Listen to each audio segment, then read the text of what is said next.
6 মে 2025 রাত 11টা বেজে 31 minute.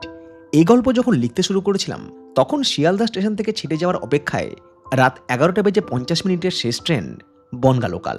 Down Lalgola passenger তার যাত্রীদের শেষ গন্তব্যে পৌঁছে আজকের মতো তার ডিউটি শেষ করেছে। ট্রেন থেকে নামা অধিকাংশ যাত্রীর গন্তব্য কোনো না কোনো মেডিকেল কলেজ হাসপাতাল।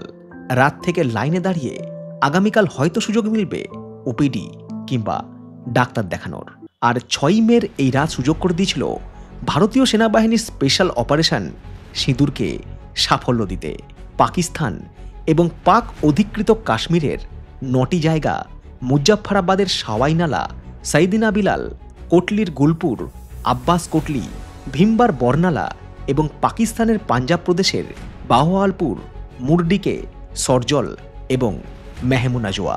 যে অপারেশনে ইন্ডিয়ান এয়ারফোর্স, আর্মি এবং নেভি 3 বাহিনীর সঙ্গ দিয়েছিল ফরাসি প্রযুক্তির ক্ষেপণাস্ত্র বহনকারী এয়ারক্রাফট রাফাল, স্ক্যাল্প মিসাইল যার আরেক নাম স্ট্রম শ্যাডো, AASM হ্যামারের মতো স্ট্যান্ড অফ বোম এবং ভারতীয় প্রযুক্তিতে তৈরি ব্রহ্মস মিসাইল। গুড়িয়ে দেওয়া হয়েছিল লস্কর-ই তৈবা এবং জৈশ ই মোহাম্মদ, এই সব সন্ত্রাসবাদী সংগঠনের গোপন আস্তানা। পরের দিন সকালে প্রেস বিজ্ঞপ্তি না বেরোনো পর্যন্ত 140 কোটি ভারতীয় নাগরিক হয়তো জানতেই পারেনি পেহেলগাম হত্যাকাণ্ডের প্রতিশোধ এভাবেও নেওয়া যেতে পারে। গতকাল 6 মে ভারতীয় সেনাবাহিনী পাক অকুপাইড কাশ্মীরে শুরু করেছে অপারেশন সিন্দুর, আর আজ আমরা ভারত রেলে শুরু করব অপারেশন বহুদূর।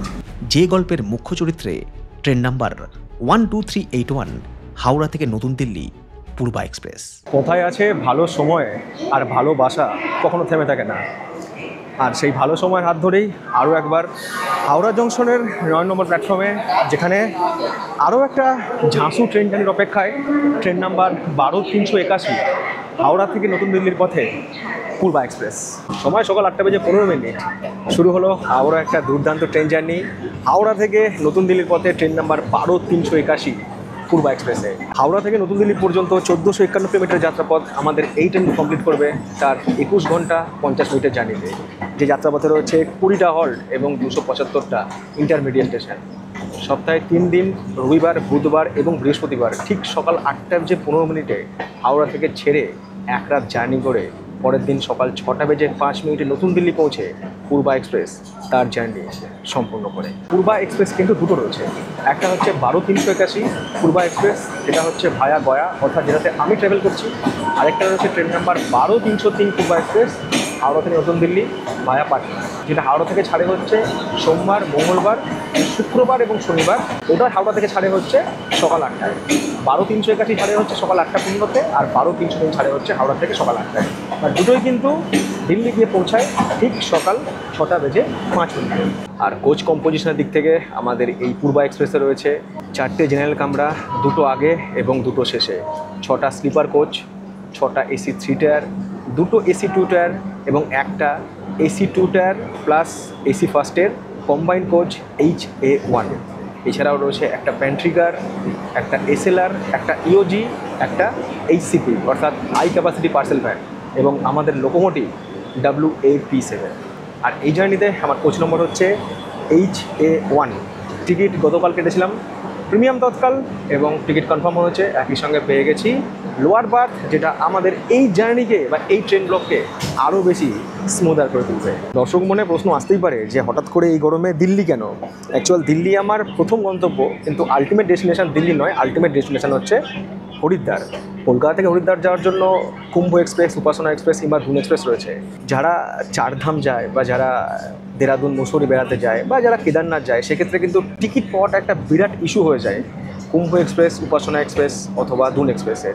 তো এই ক্ষেত্রে পরিকল্পনা এরকমই যে কলকাতা থেকে আগে যাব হচ্ছে দিল্লি এবং দিল্লি থেকে বাসে করে যাব হচ্ছে হরিদ্বার। এই জার্নিটা হয়তো কিছুটা ব্যয়বহুল কিন্তু অনেকটাই টাইম সেভিংস। হাওড়া ছেড়ে আসার পর পূর্বা এক্সপ্রেসের এই যাত্রাপথের প্রথম স্টপেজ বর্ধমান জংশন। হাওড়া থেকে বর্ধমান পর্যন্ত আমাদের এই ট্রেন ননস্টপ চলবে 94 কিলোমিটার। রয়েছে 34টা ইন্টারমিডিয়েট স্টেশন। দরজা থেকে আপাতত জায়গায় এসে বসলাম। এই কোচটা না, এটা কিন্তু হচ্ছে H1, আর H1 হচ্ছে AC ফার্স্ট আর AC সেকেন্ডের কম্বাইন্ড কোচ। এই সকালে একটা গুরুত্বপূর্ণ কাজ এখনো করা হয়নি। কি বলুন তো? ঠিক, চা খাওয়া। আসার সময় ফ্লাক্সে চা ভরে নিয়ে এসেছি, বুঝলাম ট্রেনে উঠেই চা খাবো। সঙ্গে রয়েছে বিস্কুটের স্টক। এইবার কিন্তু বিস্কুট প্রচুর নিয়ে এসেছি, আর মুড়ি, হ্যাঁ মুড়ি স্টকও আছে, হাতে ভাজা মুড়ি। মানে খাবার দাবার একদম পুরো প্যাকড। কারণ আমার জার্নিটা এরকমই, প্রথমে কলকাতা থেকে যাবো হচ্ছে দিল্লি, দিল্লি থেকে যাবো হচ্ছে হরিদ্বার, হরিদ্বার থেকে যাবো হচ্ছে কেদারনাথ, কেদারনাথ দর্শন করে এসে আবার আসবো দিল্লি, দিল্লি থেকে যাবো হচ্ছে পুরুষোত্তম এক্সপ্রেস ধরে পুরী, পুরী থেকে ফিরবো কলকাতা। পুরীতে একটা কাজ আছে, সেটা পরে বলে দেবো। আজকে 7 তারিখে বেরিয়েছি, বাড়ি ফিরবো হচ্ছে 14 তারিখে, একদম লং জার্নি।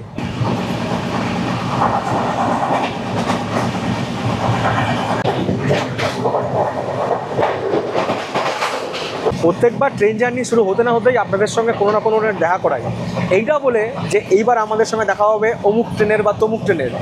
কিন্তু আজকে হাওড়া থেকে বর্ধমান পর্যন্ত দুটো ট্রেনের সাথে দেখা হওয়ার কথা ছিল আমাদের, শিয়ালদা রাজধানী, হাওড়া রাজধানী। আনফর্চুনেটলি দুটো রাজধানী আজকে 2 ঘন্টা দেরি করে চলছে, কাজেই বর্ধমান পর্যন্ত মনে হচ্ছে না কোনো ট্রেনের সাথে আমাদের দেখা হবে।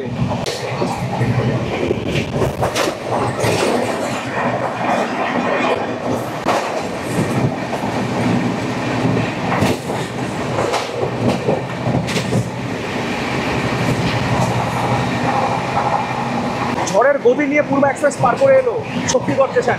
শক্তিগড় হচ্ছে সেই স্টেশন যেখানে এসে মিশে যায় হাওড়া বর্ধমান মেন লাইন এবং হাওড়া বর্ধমান কর্ড লাইন।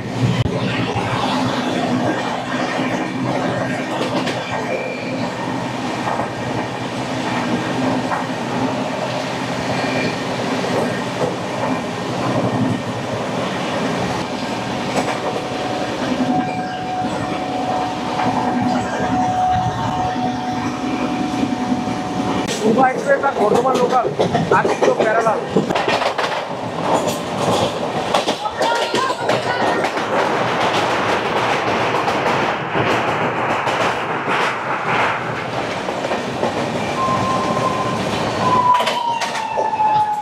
সময় সকাল 9টা বেজে 28 মিনিট। হাওড়া জংশন থেকে আমাদের 94 কিলোমিটার পথ চলা শেষ। আমাদের ট্রেন নির্ধারিত সময় থেকে 20 মিনিট দেরি করে এসে পৌঁছালো তার যাত্রাপথের প্রথম স্টেশন বর্ধমান জংশন। বর্ধমান জংশনে আমাদের এই ট্রেন হল্ট হয়েছে 3 মিনিট। সময় সকাল 9টা বেজে 31 মিনিট। আমাদের ট্রেন ছেড়ে দিল বর্ধমান জংশন। আমাদের যাত্রাপথের পরবর্তী জংশন হচ্ছে দুর্গাপুর। বর্ধমান থেকে দুর্গাপুর পর্যন্ত আমাদের এই ট্রেন চলবে ননস্টপ 64 কিলোমিটার, যে যাত্রাপথে রয়েছে 9টা ইন্টারমিডিয়েট স্টেশন এবং সময় লাগতে পারে 51 মিনিট।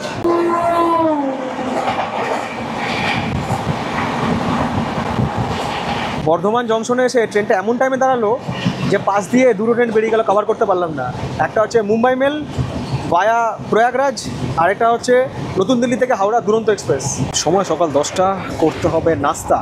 আমাদের ট্রেন পার করলো এই মুহূর্তে মানকড় স্টেশন, গন্তব্য পরবর্তী স্টেশন দুর্গাপুরের পথে। এবার কিছু খাওয়া দাওয়া হোক। ট্রেনের যে প্যান্ট্রি কার রয়েছে না, এখানে কিন্তু বিক্রি হচ্ছে ব্রেড অমলেট, ব্রেড কাটলেট, চা, কফি, জল, বিস্কুট, মানে সকালবেলা ব্রেকফাস্টে যা যা পাওয়া যায় সব কিছু বিক্রি হচ্ছে। বাট আমি গতকাল রাতে হাওড়া স্টেশনেই ছিলাম, তো আসার সময় ওখানকার যে ওই এক্সিকিউটিভ লাউঞ্জে যে ফুড কোর্ট রয়েছে না, ওখানে একটা মিয়ামোরের আউটলেট রয়েছে, তো ওখান থেকে আর কি নিয়ে এসেছি চিকেন স্যান্ডউইচ আর সেই সাথে ফিশ চপ। এই দিয়ে সার্ভ হচ্ছে ব্রেকফাস্ট। চলে আসছে ট্রেন নাম্বার 123 নতুন দিল্লি থেকে শিয়ালদা।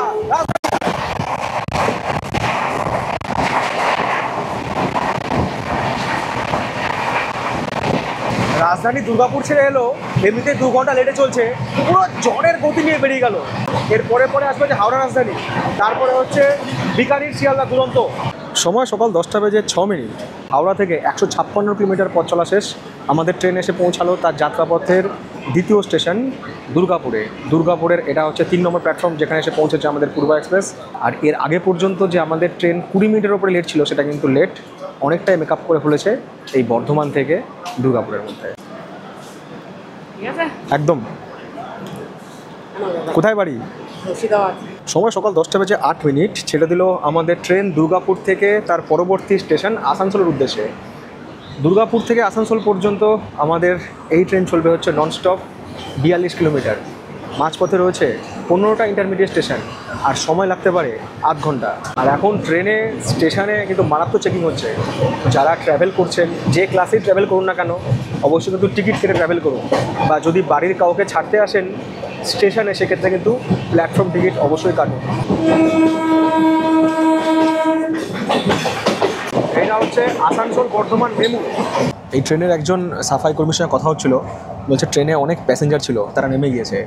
কুন্ডু স্পেশাল যে ট্যুর সংস্থা রয়েছে তাদের সাথে বোধহয় সবাই লীলা লাদাখ যাচ্ছিল, কিন্তু এই মুহূর্তে যেহেতু লে বা জম্মুর এয়ারপোর্টের বা শ্রীনগর এয়ারপোর্টের অনেক ফ্লাইট ক্যান্সেল করে দিয়েছে এই যুদ্ধ পরিস্থিতিতে, তার জন্য এখন প্রোগ্রামও ক্যান্সেল। আর ফ্লাইট না চললে কীভাবে যাবে? দিল্লি থেকে যদি লের পথে ফ্লাইটই না যায়, কারণ ওদিকটা এখন বিপজ্জনক, বিশেষ করে নর্থ সাইডটা। যারা এই মুহূর্তে নিজের জীবনকে বাজি রেখে সীমান্তে শত্রুপক্ষকে জবাব দিচ্ছে, আমাদের ভারতীয় সেনাবাহিনী, তাদের সাথে সবসময় ছিলাম, আছি, থাকবো। তাদের প্রতি পূর্ণ ভরসা আছে, এবং প্রয়োজনে যদি কোনোদিন প্রয়োজন হয় অবশ্যই অস্ত্র তুলে নিতেও দুবার ভাববো না, কারণ শত্রু আমাদের ঘরে, শত্রু আমাদের বাইরে। সোশ্যাল মিডিয়াতে যুদ্ধের খবর দেখতে গিয়ে হাওড়া রাজধানী বেরিয়ে গেল। ও অন্ডালের কাছাকাছি ছিল, আমার উচিত ছিল একটু অ্যালার্ট থাকার, যাই হোক মিস করে গেলাম, পাশ দিয়ে ছুটে বেরিয়ে গেল। অন্ডাল আমাদের যাত্রাপথে এজন্যই জংশন, কারণ এখান থেকে ভাগ হয়ে যায় সাঁইথিয়া জংশন যাওয়ার লাইন। আমরা পার করছি রানীগঞ্জ স্টেশন। আমাদের পূর্বা এক্সপ্রেস প্রায় পৌঁছে গিয়েছে আসানসোল জংশনের কাছে। এবার আমাকে একটু এদিকে আসতে হলো, কারণ আসানসোল জংশনের দিক থেকে ছুটে আসছে ট্রেন নাম্বার 122 বিকানির থেকে শিয়ালদা এসি দুরন্ত এক্সপ্রেস।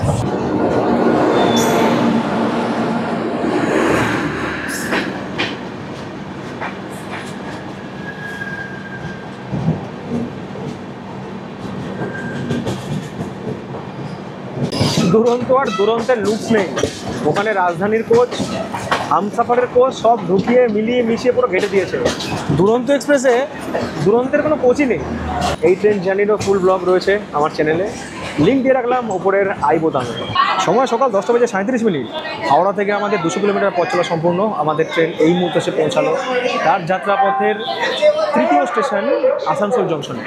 আসানসোল জংশনে আমাদের এই ট্রেনের হল্ট রয়েছে 5 মিনিট। আর আসানসোল জংশন আমাদের এই যাত্রাপথে পূর্বা এক্সপ্রেসের ফুল কোটা চার্টিং স্টেশন। সময় সকাল 10:39। আমাদের ট্রেন ছেড়ে দিল আসানসোল জংশন।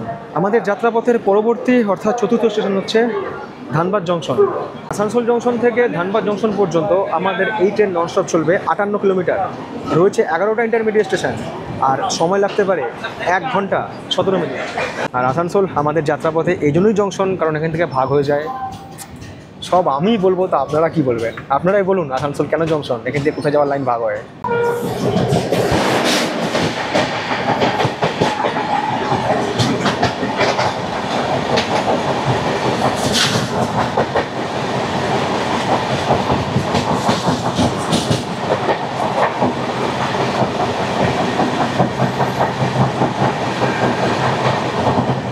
আমাদের ট্রেন পার করছে সীতারামপুর জংশন।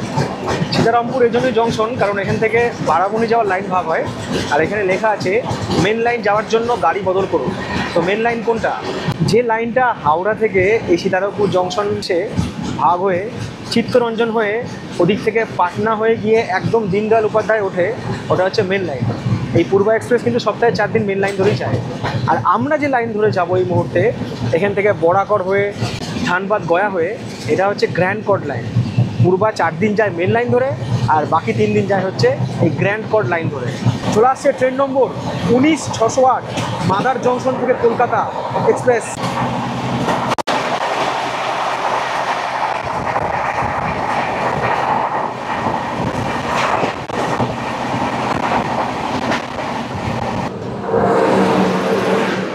ও আজমের শিয়ালদা, এটা আজমের শিয়ালদা এক্সপ্রেস।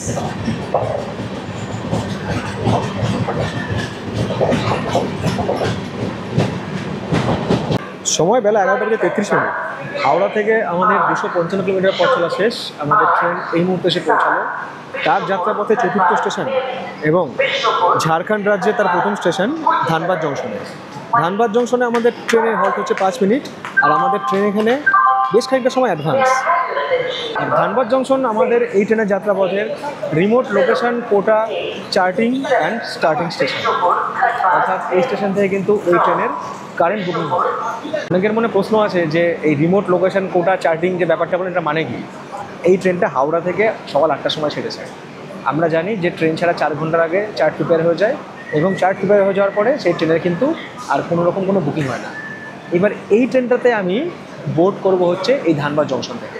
এবার ধানবাদ জংশনে কিন্তু কোটা রয়েছে, অর্থাৎ ট্রেন ধানবাদ আসার 1 ঘন্টা বা 2 ঘন্টা, এটাও ডিপেন্ড করে, হ্যাঁ ডিস্টেন্সের উপর ডিপেন্ড করে। ধরুন 2 ঘন্টা আগে পর্যন্ত এই ট্রেনের কারেন্ট বুকিং হবে। এবার ধানবাদ থেকে দিল্লি পর্যন্ত সিট ভ্যাকান্ট রয়েছে বা এখানে কোটা রয়েছে, তো আমি কিন্তু সেই টিকিটটা এখানে কারেন্ট বুকিং করতে পারবো। সেক্ষেত্রে আমি হয়তো হাওড়া থেকে ধানবাদ চলে এলাম অন্য কোনো ক্লাসে, এখান থেকে আমি আবার রিজার্ভেশন পেয়ে গেলাম। সব ট্রেনের যাত্রাপথে এই রিমোট লোকেশন কোটা চার্জিং স্টেশন, ফুল কোটা চার্জিং স্টেশন খুব ইম্পর্টেন্ট।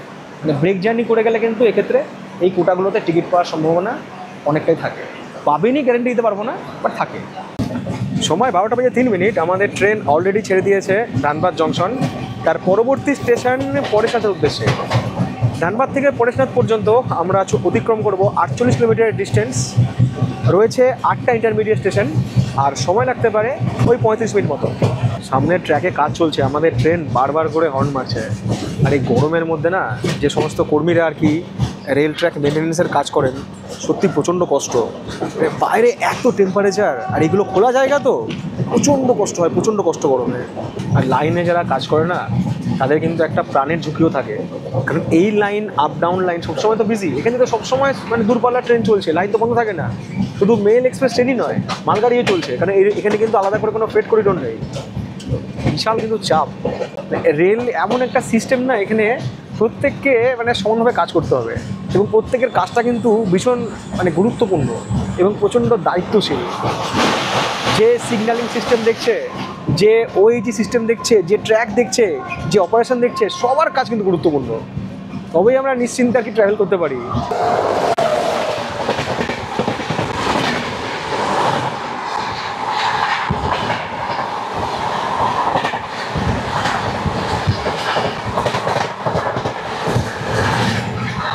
এই যে আমরা দীর্ঘ পথ ট্রেন জার্নি করি, এক একটা ডিস্টেন্স হয়তো 2000 কিলোমিটার, 2500 কিলোমিটার, 3000 কিলোমিটার।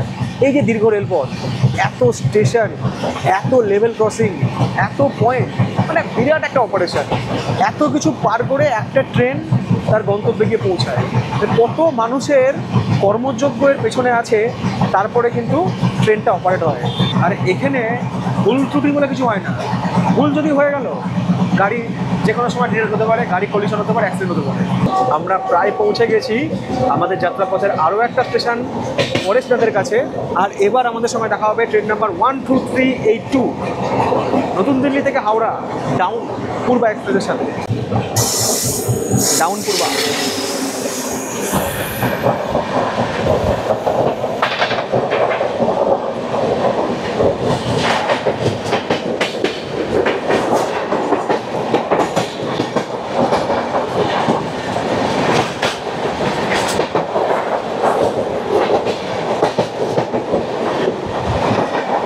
খুব ভালো লাগে যখন আপ ট্রেনের সঙ্গে ডাউন ট্রেনের এরকম দেখা হয়, আর খুব ভালো লাগে যদি একটা স্টেশন চারিদিকে সবুজ পাহাড়ে ঘেরা হয়।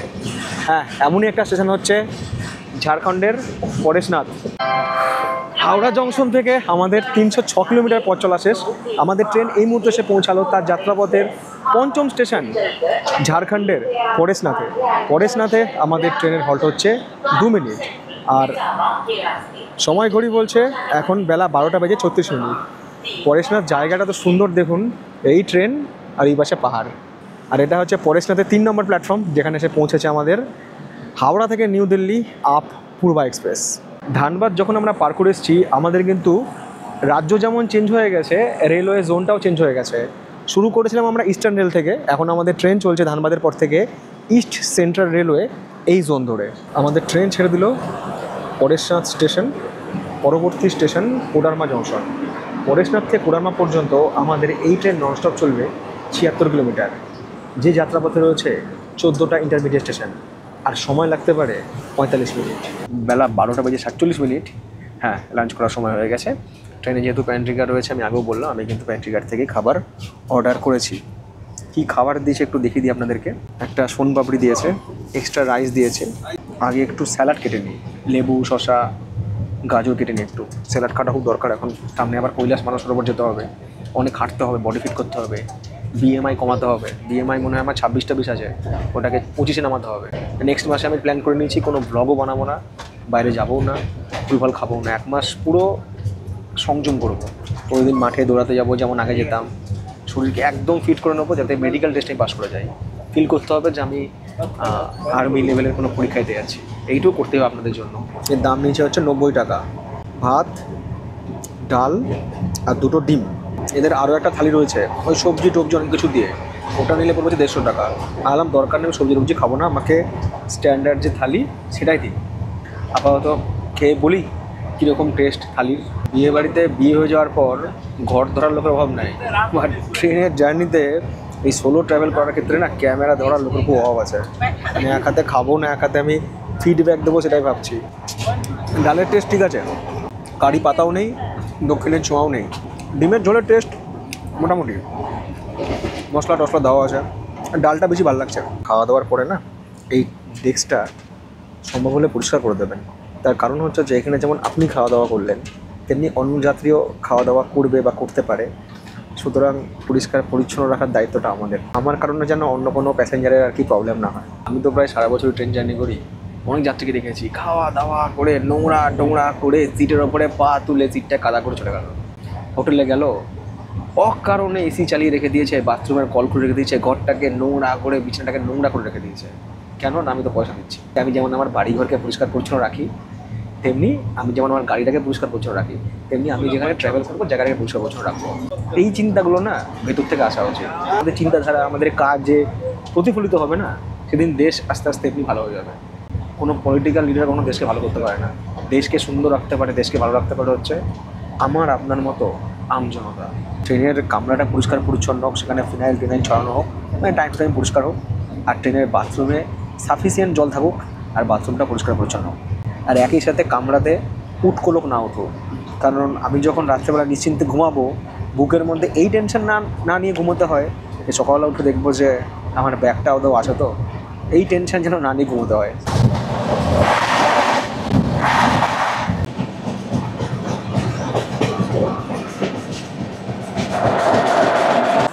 সময় ঘড়ি বলছে বেলা 1:30। হাওড়া জংশন থেকে আমাদের 382 কিলোমিটার পথ চলা শেষ। আমাদের ট্রেন এই মুহূর্তে এসে পৌঁছালো তার যাত্রাপথে 6ষ্ঠ স্টেশন ধানবাদ রাজ্যের কোডারমা জংশন স্টেশনে। কোডারমা জংশনে আমাদের এই পূর্বা এক্সপ্রেসের হল্ট রয়েছে 2 মিনিট। আর কোডারমা আমাদের যাত্রাপথের এই জন্যই জংশন, কারণ এখান থেকে একটা লাইন ভাগ হয়ে যাচ্ছে হাজারিবাগ রোডের দিকে, আরেকটা লাইন ভাগ হয়ে যাচ্ছে গিরিডি হয়ে মধুপুর জংশনের দিকে। আমাদের ট্রেন ছেড়ে দিল কোডারমা জংশন, তার পরবর্তী স্টেশন গয়া জংশনের উদ্দেশ্যে। আর সময় ঘড়ি বলছে বেলা 1:33। আর কোডারমা জংশন থেকে গয়া জংশনের পথে আমাদের এই ট্রেন ননস্টপ চলবে হচ্ছে 76 কিলোমিটার। মাঝপথে রয়েছে 13টা ইন্টারমিডিয়েট স্টেশন, সময় লাগতে পারে 1 ঘন্টা 16 মিনিট। কোডারমা জংশন আর গয়া জংশনের মাঝেই আমাদের ট্রেন পার করলো ঝাড়খণ্ড রাজ্যে তার শেষ স্টেশন দিলওয়া। এরপর থেকে শুরু হয়ে যাবে বিহার রাজ্য। এই যে বোর্ডটা লেখা আছে ঝাড়খণ্ড বিহার, পরবর্তী রাজ্য বিহার শুরু। দিলওয়ার পর আমাদের ট্রেন প্রবেশ করবে হচ্ছে টানেলে। এই রুটে পরপর 3খানা রকম টানেল রয়েছে। এক্সাইটেড ব্লক যদি দেখতে হয়, মানে ট্রেন যাচ্ছে টানেলের মধ্যে দিয়ে, পাহাড়ের মধ্যে দিয়ে, তাহলে আমার 2টো ট্রেন ব্লক রয়েছে।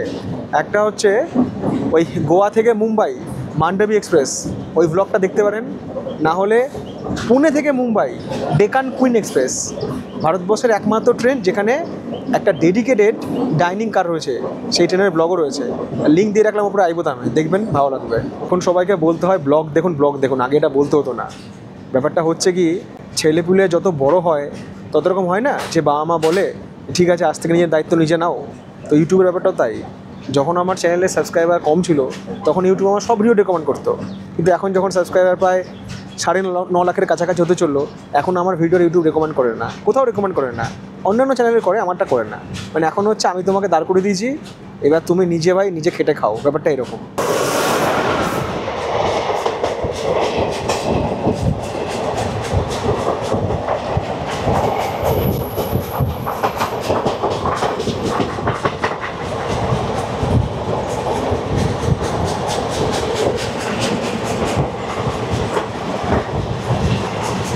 কেউ কেউ কৌতূহলী হয়ে জিজ্ঞেস করেই ফেলে যে আপনার চ্যানেলে এত সাবস্ক্রাইবার, তাহলে ভিউজ হয় না কেন? ভিউজ কম কেন, তার কারণই হচ্ছে ইউটিউবে যখন কোনো ভিডিও আপলোড করি, যদি আমার চ্যানেল কেউ সাবস্ক্রাইব করে থাকে, সেক্ষেত্রে চ্যানেল সাবস্ক্রাইব করার পর বেল যে বা নোটিফিকেশানটা অন করে দিতে হয়। নতুন কোনো ভিডিও আসলে তখন সেটা তার নোটিফিকেশান আসে। আমার চ্যানেলে প্রায় 9 লাখের ওপরে সাবস্ক্রাইবার। এই বেল নোটিফিকেশান অন করে রেখেছে মাত্র 1,70,000 জন। বাকি নোটিফিকেশান কেউ অন করেনি, ভুলে করেনি, বা হয়তো করতে জানে না বলে করেনি, অন করেনি। তাহলে নোটিফিকেশান না গেলে মানুষ ভিডিও দেখবে কেমন করে?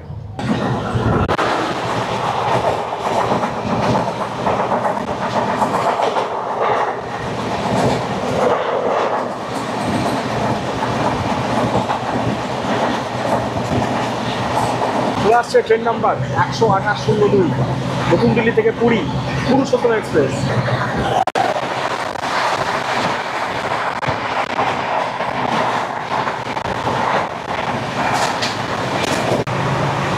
পুরো ঝড়। হাওড়া জংশন থেকে আমাদের 458 কিলোমিটার পথ চলা শেষ করে এই মুহূর্তে আমাদের ট্রেন এসে পৌঁছালো তার যাত্রাপথের 7ম স্টেশন এবং বিহার রাজ্যের তার 1ম স্টেশন গয়া জংশনে। গয়া জংশনে আমাদের ট্রেনের হল্ট রয়েছে 5 মিনিট, আর আমাদের ট্রেন এখানে একদম টাইমে রয়েছে। আর এখানকার টেম্পারেচার হচ্ছে এখন 37 ডিগ্রি।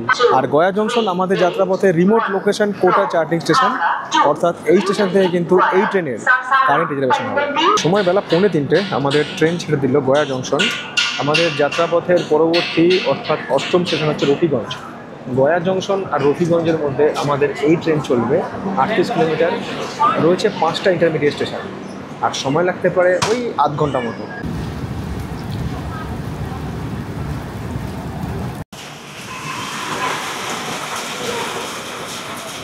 খুব বেশি বৃষ্টি হচ্ছে না, কিন্তু আকাশে মেঘ করে এসছে, মাঝে মধ্যে বিদ্যুৎ চমকাচ্ছে, মেঘ ডাকছে, আর সেই সাথে টিপ টিপ থেকে ঝিরঝির বৃষ্টি হচ্ছে, আর মাটি থেকে উঠে আসছে মাটি ভেজে একটা দুর্দান্ত গন্ধ। হাওড়া থেকে 496 কিলোমিটার যাত্রাপথ সম্পূর্ণ করে আমাদের ট্রেন এই মুহূর্তে পৌঁছে গিয়েছে তার যাত্রাপথের 8ম স্টেশন এবং বিহার রাজ্যে তার 2য় স্টেশন রফিগঞ্জে। রফিগঞ্জে আমাদের ট্রেনের হল্ট হচ্ছে 2 মিনিট, আর সময় ঘড়ি বলছে এখন বেলা 3:17। এরকম বৃষ্টি দেখে আর নিজেকে আটকে রাখতে পারলাম না, টোটালি ইমোশনাল ফুল হয়ে চলে এলাম প্ল্যাটফর্মে ট্রেন থেকে ঝাঁপ দিয়ে। মাথায় বাসটা যদি না পড়ে যায় তাহলে আবার ভিডিও রিলিজ হবে না। বৃষ্টিকে সাথে নিয়েই আমাদের ট্রেন ছেড়ে দিল তার পরবর্তী স্টেশন অনুর্ঘ নারায়ণ রোডের উদ্দেশ্যে। রফিগঞ্জ থেকে অনুর্ঘ নারায়ণ রোড পর্যন্ত আমাদের এই ট্রেন অতিক্রম করবে 36 কিলোমিটার ডিস্টেন্স। মাঝপথে রয়েছে 5টা ইন্টারমিডিয়েট স্টেশন এবং সময় লাগতে পারে 20 মিনিট। বৃষ্টির দিনে ট্রেন জার্নি করতে করতে বৃষ্টিতে ভিজতে ভালোই লাগে, কিন্তু বৃষ্টিতে ভেজার পর যখন গা হাত পা টি শার্ট সব ভিজে যায়, তারপর যখন এসি কামরায় আসি না, তখন অবস্থা খারাপ হয়ে যায়। তখন মনে সব জমে যাচ্ছি, মানে ফ্রিজ খুললে যেরকম হয় সেরকম একটা ফিলিংস হয়। জমে যাওয়া শরীরটাকে একটু তরতাজা করে নেওয়ার জন্য 1 কাপ চা নিয়ে নিলাম, অদ্রাক চায়। এই বার হ। এই যে বলুন দেখি বিস্কুটের নাম কি? এটা কিন্তু বেকারির বিস্কুট, একটা বিশেষ নাম আছে। বলুন কি নাম বিস্কুটটার? সময় বেলা 3:45 হাওড়া জংশন থেকে 526 কিলোমিটার পথ চলা শেষ করে আমাদের ট্রেন এই মুহূর্তে পৌঁছালো বিহার রাজ্যে তার 3য় স্টেশন অনুর্ঘ নারায়ণ রোডে। অনুর্ঘ নারায়ণ রোডে আমাদের এই ট্রেনের হল্ট রয়েছে 2 মিনিট। এর আগে ছিল রফিগঞ্জ। রফিগঞ্জে কী লেভেলের বৃষ্টি হচ্ছিল, পুরো ভিজে চপচপে, আর এখানে রোদ হচ্ছে খটখটে।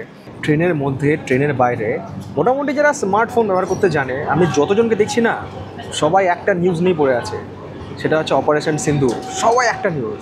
পাকিস্তানে হামলা হচ্ছে দেখে কিছু লোকেরা ফাটছে, তারা আবার আমার কমেন্ট সেকশনে ভালো ভালো কমেন্ট করে দিয়ে গেছে। আমাদের পরবর্তী স্টেশন ডেহরি অন সোন। অনুর্ঘ নারায়ণ রোড থেকে ডেহরি অন সোন পর্যন্ত আমাদের এই ট্রেন ননস্টপ চলবে মাত্র 16 কিলোমিটার। যে যাত্রাপথে রয়েছে 4টি ইন্টারমিডিয়েট স্টেশন, আর যে পথ অতিক্রম করতে সময় লাগতে পারে মাত্র 14 মিনিট। এটা হচ্ছে সোন নদীর উপরে নেহেরু রেল সেতু। এই ব্রিজ পার করেই আসবে হচ্ছে ডেহরি অন সোন স্টেশন।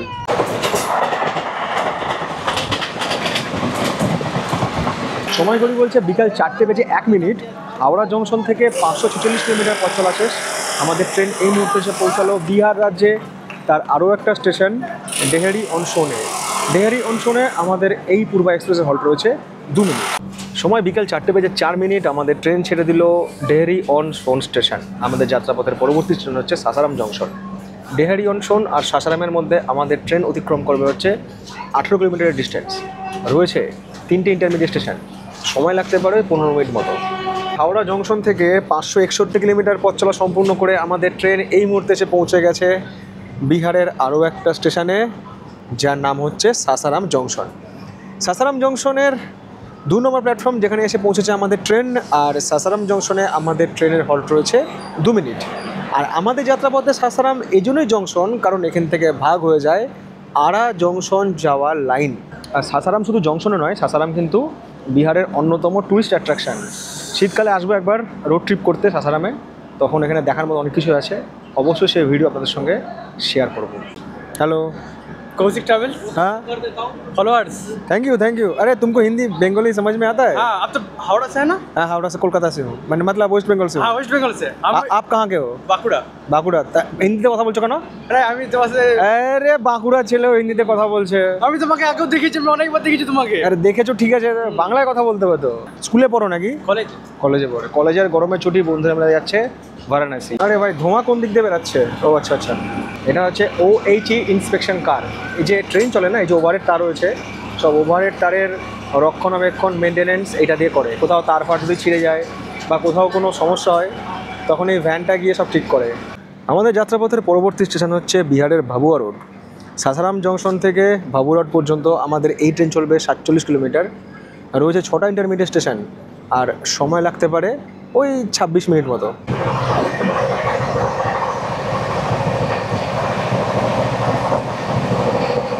একটা কোন মেমু, এদিকে একটা মেমু ট্রেন দাঁড়িয়েছে, আর ওই দিক দিয়ে একটা মালগাড়ি পাস করে বেরিয়ে যাচ্ছে। বিকাল 4:52। হাওড়া জংশন থেকে আমাদের 609 কিলোমিটার পথ চলা শেষ। আমাদের ট্রেন এই মুহূর্তে এসে পৌঁছালো তার যাত্রাপথের 12তম স্টেশন এবং বিহার রাজ্যে তার শেষ স্টেশন ভাবুয়া রোডে। ভাবুয়া রোডে আমাদের এই ট্রেনের হল্ট রয়েছে 2 মিনিট। এটা হচ্ছে ভাবুয়া রোডের 2 নম্বর প্ল্যাটফর্ম, যেখানে এসে পৌঁছেছে আমাদের পূর্বা এক্সপ্রেস। ভাবুয়া রোডের পরবর্তী আমাদের এই ট্রেনের স্টেশন হচ্ছে পণ্ডিত দীনদয়াল উপাধ্যায় জংশন। ভাবুয়া রোড থেকে পণ্ডিত দীনদয়াল উপাধ্যায় জংশন পর্যন্ত আমাদের এই ট্রেন চলবে প্রায় 55 কিলোমিটার। যে যাত্রাপথে রয়েছে 11টা ইন্টারমিডিয়েট স্টেশন, আর সময় লাগতে পারে 1 ঘন্টার কিছু বেশি।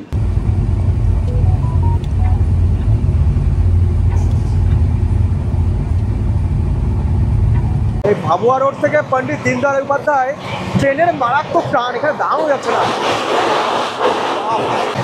এত স্পিডে ট্রেন জার্নিতে এখানে দাঁড়ানোর একটাই কারণ, এবার আমাদের সঙ্গে দেখা হবে ট্রেন নম্বর 20888 বারাণসী জংশন থেকে রাঁচি জংশন, বন্দে ভারত এক্সপ্রেস।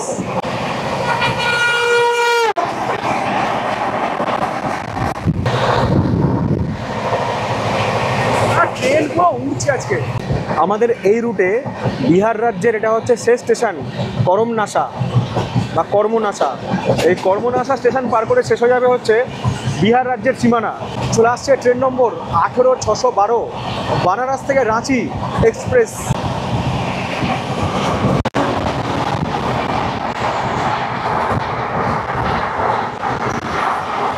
শুরু উত্তরপ্রদেশ রাজ্য, প্রথম স্টেশন শাহিদ রাজা।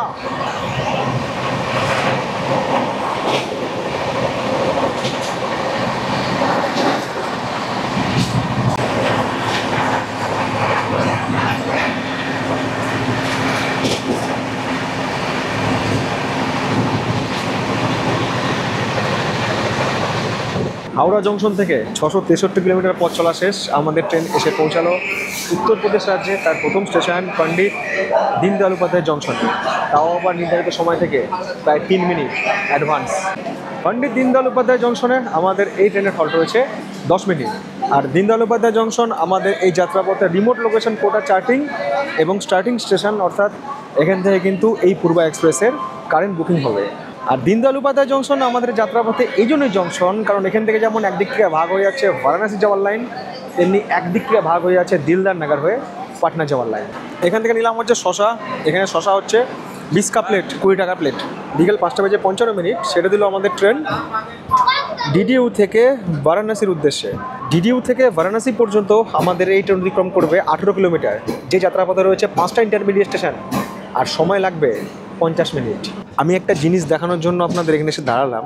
ট্রেন যে ডিডিইউ ছেড়ে এলো না, এরপর ট্রেনটা যখন বারাণসীর দিকে যাবে, মানে সামনে একটা কার্ভ নেবে, ট্রেনটা ডান দিকে কার্ভ নেবে, এই সূর্যটা আস্তে আস্তে অস্ত যাচ্ছে, তো এই সূর্যের আলো রিফ্লেকশনটা যখন ট্রেনের ওপর এসে পড়বে না, দারুণ লাগে। ভারতবর্ষের ভূগোল, ভারতবর্ষের প্রকৃতি, ভারতবর্ষের আবহাওয়াকে জানার জন্য ভারতীয় রেল যাত্রার কোনো বিকল্পই হয় না।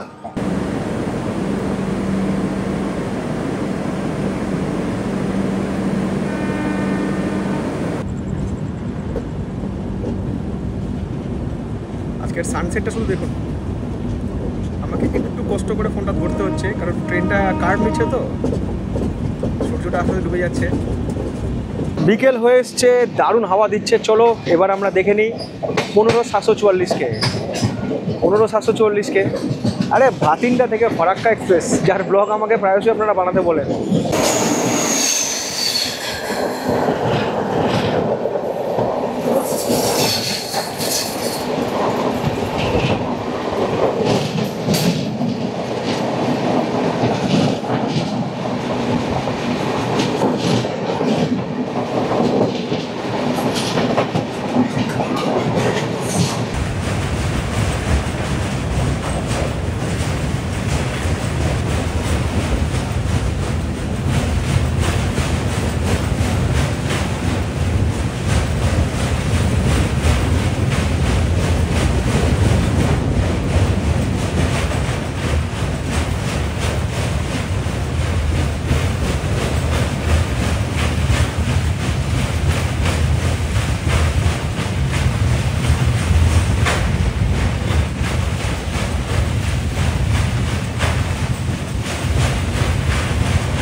সময় ঘড়ি বলছে সন্ধ্যে 7:02। হাওড়া জংশন থেকে 681 কিলোমিটার পথ চলা শেষ করে আমাদের ট্রেন এই মুহূর্তে এসে পৌঁছালো উত্তরপ্রদেশ রাজ্যে তার দ্বিতীয় স্টেশন এবং আমাদের যাত্রাপথের 14তম স্টেশন বারাণসী জংশনে। বারাণসী জংশনে আমাদের এই ট্রেনের হল্ট রয়েছে 10 মিনিট, এবং বারাণসী আমাদের এই যাত্রাপথে এই পূর্বা এক্সপ্রেসের রিমোট লোকেশন, কোটা, চার্টিং এবং স্টার্টিং স্টেশন। অর্থাৎ এই স্টেশন থেকেও কিন্তু এই ট্রেনের কারেন্ট বুকিং হবে, সেটা আপনি এখান থেকে দিল্লির দিকে যান কিংবা এখান থেকে আপনি হাওড়ার দিকে যান। আর বারাণসী আমাদের যাত্রাপথে এই জন্যই জংশন, কারণ এখান থেকে যেমন একদিকে ভাগ হয়ে যাচ্ছে জাফরাবাদ জংশন হয়ে সুলতানপুর জংশন যাওয়ার লাইন, তেমনি এখান থেকে ভাগ হয়ে যাচ্ছে জংহাই জংশন হয়ে প্রয়াগরাজ জংশন যাওয়ার লাইন। আবার প্রয়াগরাজ জংশন যাওয়ার ডিরেক্ট লাইনও কিন্তু এখান থেকে ভাগ হচ্ছে, বাট আমাদের এই ট্রেনটা জংহাই জংশন হয়ে প্রয়াগরাজ জংশন যাবে। এখান থেকে কিনলাম হচ্ছে আইসক্রিম, দাম নিল হচ্ছে 20 টাকা। সন্ধ্যে 7:13 আমাদের ট্রেন ছেড়ে দিল বারাণসী জংশন। পরবর্তী স্টেশন হচ্ছে জংহাই জংশন।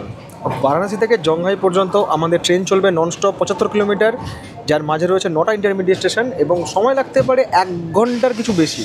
আর ওঠার আগে নিলাম হচ্ছে 2টো জলের বোতল। ট্রেনে যদিও জলের বোতল আছে, কখন আসবে না আসবে, এমনি তো আমার জলের বোতলের স্টক শেষ হয়ে গেছে। মোটামুটি 26 ঘন্টা ট্রেন জার্নিতে 4 লিটার তো জল খেতেই হবে, 4 না হলেও 3 লিটার জল খেতেই হবে। জল, ফল আর স্যালাড খেলে মোটামুটি 80-90 ঘন্টা ট্রেন জার্নি কোনো ব্যাপারই নয়।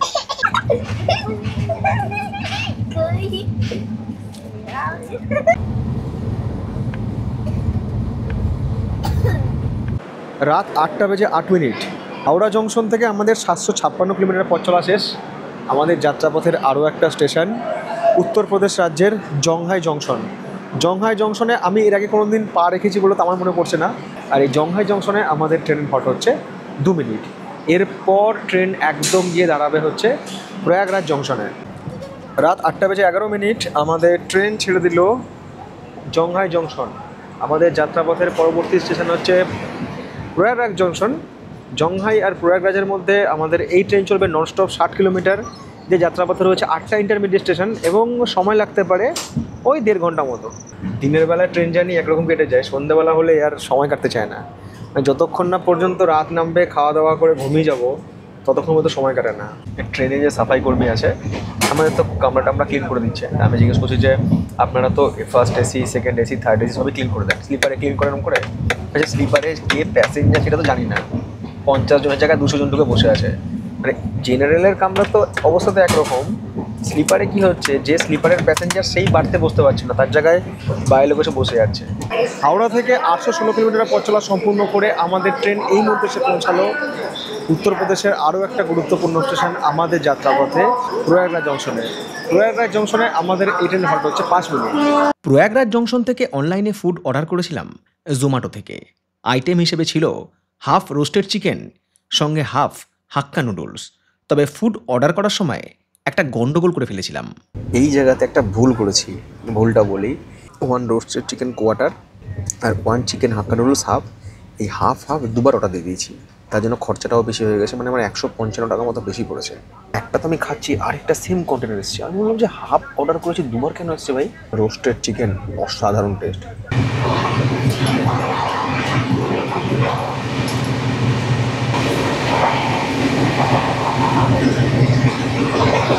যে স্পিডে ট্রেন চলছে, আশা করছি আগামীকাল সকালে একদম ঠিক টাইমেই ট্রেন আমাদের দিল্লি পৌঁছে তার জার্নি শেষ করবে। আপাতত ঘুমিয়ে পড়ি, সবাইকে শুভরাত্রি। যদি টিকে থাকি দেখা হচ্ছে আপনাদের সাথে আগামীকাল সকালবেলায় দিল্লি পৌঁছে, এবং সে সাথে তখন শেষ করবো আমাদের এই দীর্ঘ ট্রেন জার্নির ব্লগ। সবাইকে tata, good night, love you. পরের দিন সকালে আলো ফোটার আগেই ঘুম ভাঙল। ফিল হচ্ছিল ট্রেনটা অনেকক্ষণ সময় ধরেই এক জায়গাতে স্থির। দরজা খুলে দেখি পূর্বা এক্সপ্রেস দাঁড়িয়ে রয়েছে আলিগড় জংশনে। নতুন দিল্লি তখনও 130 কিলোমিটার, আর পূর্বা এক্সপ্রেসকে ওভারটেক করে বেরিয়ে যাচ্ছে কোনো একটা ট্রেন। ঘুম ঘুম চোখে ঠাউর হলো না ট্রেনটার নাম, তবে যেটা দেখলাম নির্ধারিত সময় থেকে এই ট্রেন প্রায় 1.25 ঘন্টা লেটে রান করছে।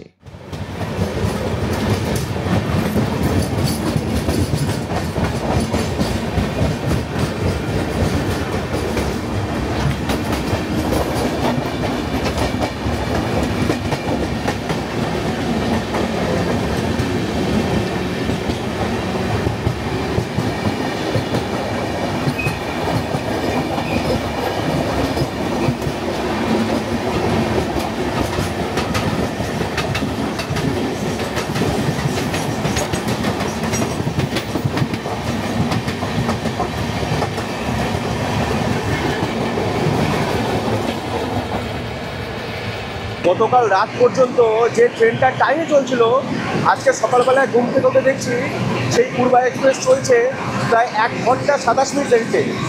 যাই হোক, লেট মেকআপ করতে করতে এখন ওটা দাঁড়িয়েছে 1 ঘন্টা 26 মিনিটে।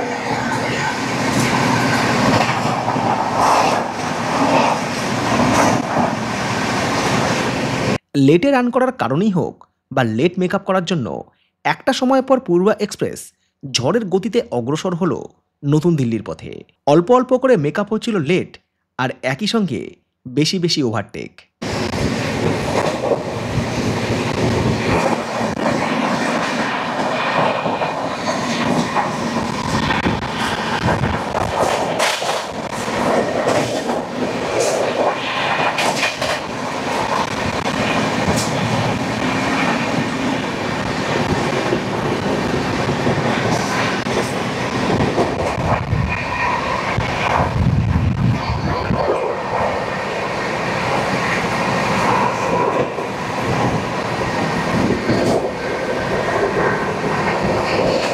এইবার ট্রেন টানছে পুরো ফাটিয়ে, দেখা যাক লেট মেকআপ করতে পারে কিনা। যে আলিগড়ে ট্রেনটা আমাদেরকে ওভারটেক করেছিল, একেও আমরা ওভারটেক করে নিলাম। ট্রেন লেট মেকআপ করেছে অনেকটাই, এখন 45 মিনিট লেট, মানে 1 ঘন্টা লেট মেকআপ করে ফেলেছে। প্রথমে প্ল্যান করেছিলাম যে এখান থেকে দিল্লি পৌঁছাবো, তারপরে দিল্লি থেকে তো পরের যে ট্রেনটা রয়েছে 6:45 নতুন দিল্লি থেকে দেরাদুন শতাব্দী, সেটা ধরে হরিদ্বার যাওয়া যায়। কিন্তু আমি জানতাম যে ওই ট্রেনটা আমি কখনোই পাবো না, কারণ পূর্ব হয়তো টাইমে ঢুকবে না। তো আমি বাসের টিকিট কেটেছিলাম যে দেরি করে ঢুকলো 1 ঘন্টা অসুবিধা নেই, দিল্লিতে নামবো, ওখান থেকে ISBT কাশ্মীরি গেট যাবো, মেট্রো ধরে হরিদ্বারের বাস নেবো, স্লিপার বাস দিয়ে ঘুমাতে ঘুমাতে চলে যাবো। কালকে আমি দেখলাম ট্রেন যখন টাইমে, আর এর আগের 2 দিন ট্রেন টাইমেই ঢুকেছে। তো তখন কি করলাম, ওই বাসের টিকিটটা ক্যান্সেল মারলাম। দেরাদুন যে শতাব্দী ট্রেনটা আছে ওটার টিকিট ওয়েটিং ছিল, দেখছি ওটার কারেন্ট অ্যাভেলেবেল টিকিট রয়েছে এক্সিকিউটিভ ক্লাসে।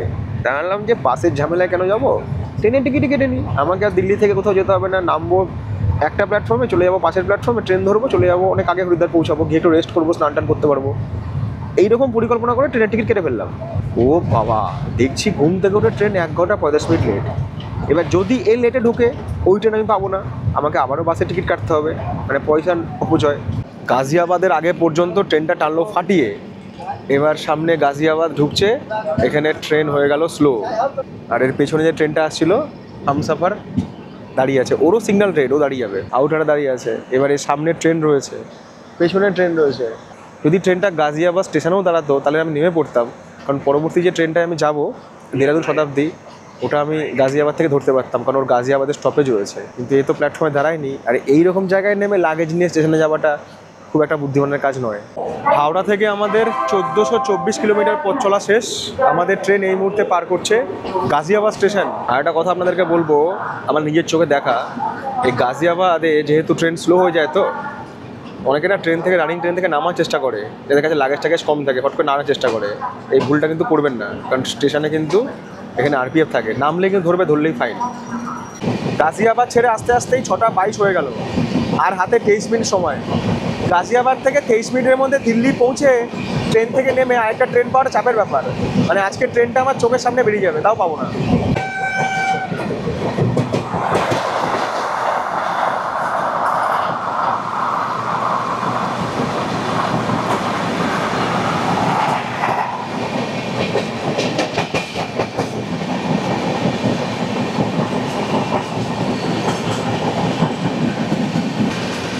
এটা হচ্ছে প্রয়াগরাজ জংশন, নতুন দিল্লি।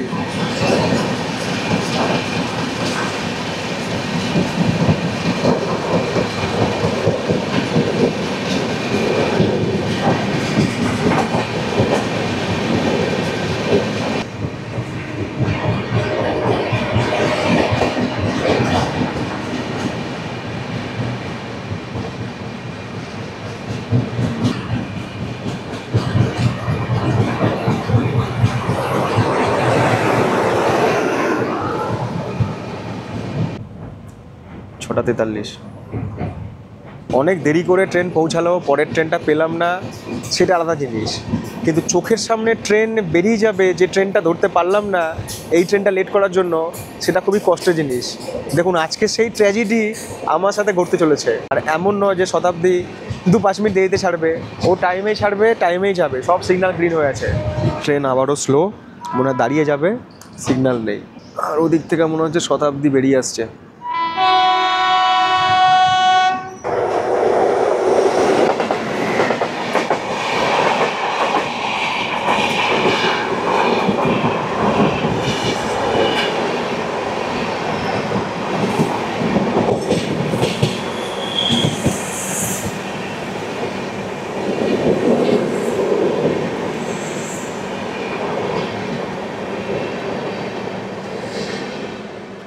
চোখের সামনে দিয়ে ট্রেনটা বেরিয়ে গেল। এখন তো আর কোনো ট্রেন নেই মানে হরিদ্বার যাওয়ার। এখন আমাকে দিল্লি পৌঁছে আবারও আগের প্ল্যান ধরে অন্য বাসের টিকিট বুক করতে হবে। এখন বাসের টিকিট পেলে ভালো, না পেলে গেল। সময় সকাল 7:07। নির্ধারিত সময় থেকে প্রায় 1 ঘন্টা দেরিতে আমাদের ট্রেন অবশেষে পৌঁছালো নতুন দিল্লি স্টেশনে। ট্রেন না পেয়ে কীভাবে পৌঁছালাম হরিদ্বার, এটাই হচ্ছে আমাদের পরের গল্পের টাইটেল। এবং আশা করি এর পরবর্তী যে ব্লগটা, যদি আমি হরিদ্বার পৌঁছাতে পারি, সেটা আপনাদের ক্ষেত্রেও কাজে আসবে আগামী দিনে। নতুন দিল্লি স্টেশন, এটা হচ্ছে 12 নম্বর প্ল্যাটফর্ম, যেখানে এসে পৌঁছেছে আমাদের ট্রেন। বাট এবার আমাকে একটু সাবধানে থাকতে হবে, সাবধানে ট্রেন থেকে নামতে হবে এবং পরবর্তী গন্তব্যের পথে পা বাড়াতে হবে। কারণ নতুন দিল্লি স্টেশনে 2-3 বছর আগে আমার একটা জিনিস খোয়া গিয়েছিল, তার জন্য আমাকে প্রচণ্ড সমস্যায় পড়তে হয়েছিল। আশা করি আপনারা জানেন জিনিসটা কি। তো আজকের মতো সবাইকে tata, good night, love you.